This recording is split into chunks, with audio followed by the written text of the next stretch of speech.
वो लहर कन्हैया की तुलसी जो गले में पहनी हुई है उसकी सुगंध को जब लेकर आई, और जैसे ही वो सुगंध पितामह जी के इन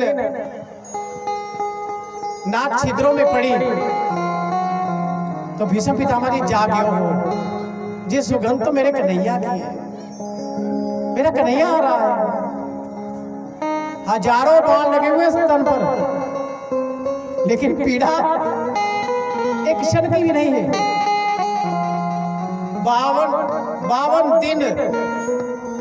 52 दिन कहते हैं उन तीरों की छाया पर लेटे रहे, लेकिन हर समय कृष्ण कृष्ण और कृष्ण निकलता था, हर समय। और आज कृष्ण आ रहे हैं तो आज मन में अनुमान हो गया कि मेरा कृष्ण आ गया।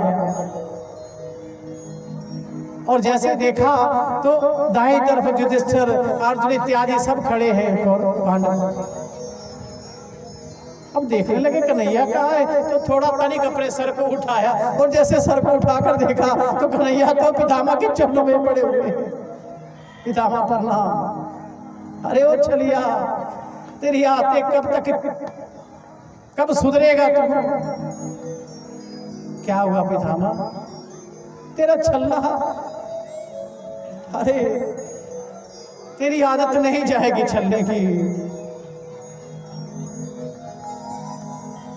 कन्हैया मुझे माफ कर दे। अरे पितामह क्या हो गया, क्या बात हो गई? अरे मैंने, तुमको पता तो है जब मैंने प्रतिज्ञा की थी, अर्जुन ने मुझको दुर्योधन ने मुझको क्रोध दिला दिया था। महाभारत में कौरवों पांडवों का युद्ध हो रहा है, कौरव मर रहे हैं और पांडवों में एक का भी बाल बांका नहीं हुआ। दुर्योधन ने कहा, पितामह युद्ध तो करते हैं लेकिन हमारी तरफ से युद्ध कर नहीं रहे। मामा शकुनी से कहने लगे क्या करें? कहा इनको क्रोध दिलाओ। क्रोध कैसे दिलाए? पितामह को क्रोध तो आता नहीं है। कहा भांजे जब पितामह भोजन करे ना तो इसे भोजन पर दृष्टि डाल देना, बस हो गया काम। अच्छा वो क्यों, वो कैसे? कहा भांजे जिस भोजन पर चंडाल की दृष्टि पड़ जाती है ना, उस भोजन को खा ले तो क्रोध तो अपने आप आ जाता है। कहा क्या मामा मैं चंडाल हूँ? कहा चंडाल तो नहीं लेकिन चंडाल से कम भी नहीं। पितामह भोजन करे कहाँ? पर्दे में। भजन भोजन और नारी तीनों पर्दे के अधिकारी। मैं नहीं कह रहा, लेकिन आज तीनों चीजें सरेआम चल रही है।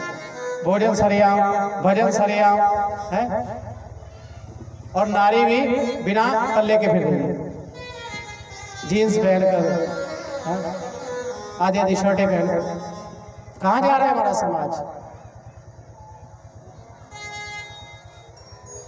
गया दुर्योधन गया, पितामह भोजन करे और जैसे दृष्टि डाली और उस भोजन को खाया, पितामह को क्रोध आ गया। 4 प्रकार का भोजन का त्याग करना चाहिए। जिस भोजन को ठोकर लग जाए, जिसको लांगा गया हो, जिस भोजन में बाढ़ गिर गया हो, और जिस पर किसी क्रूर इंसान की दृष्टि पड़ जाए, या जो भोजन पति पत्नी साथ में बैठकर खाएं, वो भी त्यागने योग्य है। एक थाली में पति पत्नी को भोजन नहीं करना चाहिए। आज जो नवविवाहित हमारे बच्चे आ रहे हैं ना, उनको सिखाओ बेटा अलग अलग भोजन करो। कहते तो हमारी माता सबको भोजन करवा देती थी, बाद में खाती थी, उस परिवार की आयु बढ़ती थी। आज तो रह नहीं होता जी, पहले खा के भेज दिया, कहते अपने तोसा बाजू खाता है। क्यों जी? हमारी माता ज्यादा समझदार है। पुरानी माताएं सिंदूर भरती तो जहां से लेकर जहां तक भर लेती थी, और सदा स्वागत चली जाती थी, और बंदे बेचारे पीछे रहते थे।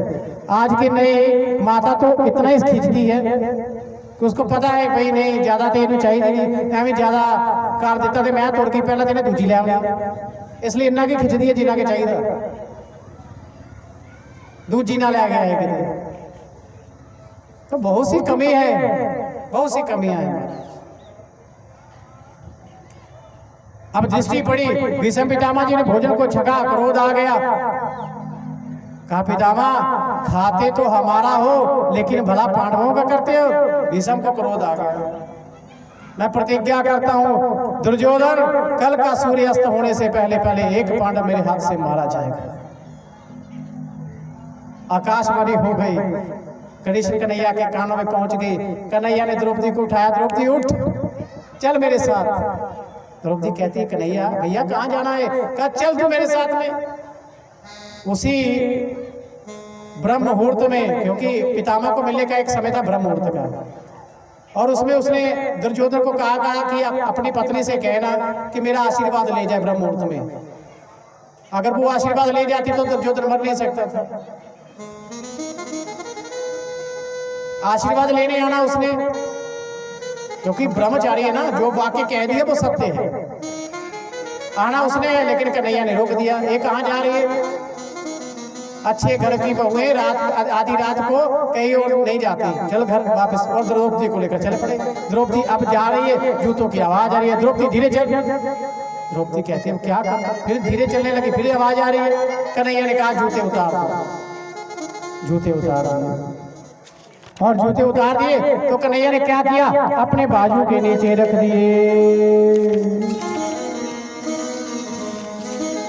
महाराज अपने बाजू के नीचे रख दिए। और जब चलने लगे तो अब आगे जाकर कहा कि द्रौपदी वो एक काम कर, पितामह भीतर होंगे तो जाते ही उनके चरण पकड़ ले, और जब तक आशीर्वाद ना दे तब तक ना छोड़ो।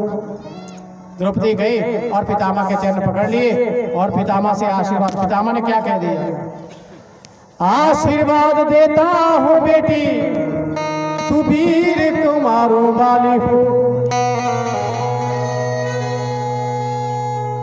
मुझे आशीर्वाद देता हूँ तो वीर कुमारो वाले हो।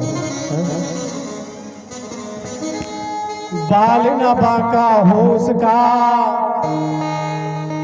जो रक्षक कृष्ण मुरारी हो। द्रौपदी ने घूंघट उठा दिया।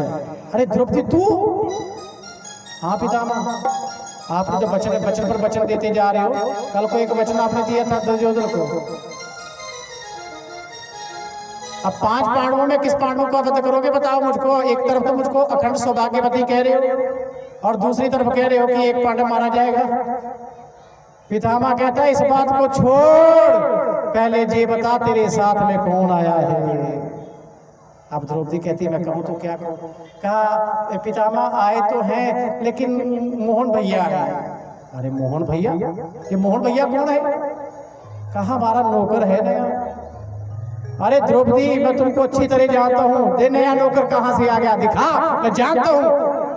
और जैसे बाहर आए और देखा तो काली कमले के ऐसे छुपाकर कन्हैया, और कांप रहे हैं। रुक इधर, कौन है वो?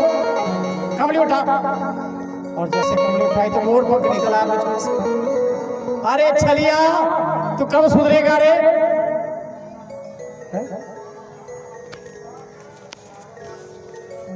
बाहर आके देखा तो ड्रियोढ़ी का दृश्य निराला था। द्रौपदी के जूते संभाले वहां खड़ा वो मुरली वाला था। एक नया इधर आ, बड़ा मोटा मोटा दिख रहा है। अरे बाजू में क्या है? अरे कब सुधरेगा? बचपन में था किसी के माखन चुराता था, दूध दही चराता था, बस्तर भी चुराता था, ठीक था, लेकिन ये जूते चुराना कब से सीख लिया? कन्हैया कहता पितामह जब से आपने मेरे भक्तों को सताना सीख लिया तब से मैंने अपने भक्तों की रक्षा के लिए जूते छुपाना भी सीख लिया। ऐसे हमारे कन्हैया, ऐसे हमारे कन्हैया, और ऐसे भगवान को छोड़कर हम किसी और की शरण में ये है हमारे भगवान। और पितामह अब कन्हैया को अपने कंठ से लगा लिया। कन्हैया से कहते कन्हैया की बात कहूँ, क्या बोलो? कन्हैया जब मैं जानता हूँ जहाँ जीत उसी की होगी जिसकी तरफ तुम हो, और मैं भी यही चाहता हूँ, मैं भी यही चाहता हूँ। लेकिन एक प्रार्थना है नाथ, क्या? जब मेरा अंत समय आए ना, उस समय मुझे दर्शन देना, उस समय मुझे दर्शन जरूर देना।